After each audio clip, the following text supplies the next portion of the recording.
हे बिरोबा महाराजांचं मंदिर. या ठिकाणी काकड साहेबांच्या विहिरीला चांगल्या प्रकारे पाणी लागल्याबद्दल त्यांनी स्वतः सांगितलं होतं का मला बिरोबा महाराजांचं दर्शन घ्यायचं आहे आणि त्या ठिकाणी नारळ फोडायचं आहे. आणि त्यांनी बिरोबाचं नाव घेऊनच विहिरीचा कुदळी मारलेली होती आणि त्यांना चांगल्या प्रकारचं पाणी लागलेलं आहे. इकडे विहिरीचं खाली त्यांच्या बांधकाम चाललेलं आहे बघा. त्या ठिकाणी बांधकाम आपलं विहीर खोदकाम चाललेलं आहे आणि ते आता बिरोबा महाराजांचं दर्शन घेत आहे बेलटेकडीला. या ठिकाणी बिरोबा महाराजांचं हे मंदिर आहे आणि इथं त्यांनी आता नारळ फोडलेलं आहे.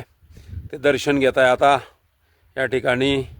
आणि या ठिकाणी ते स्वतः आता या ठिकाणी दर्शन घेत आहे. त्यांच्या विहिरीला आणखीन जास्त पाणी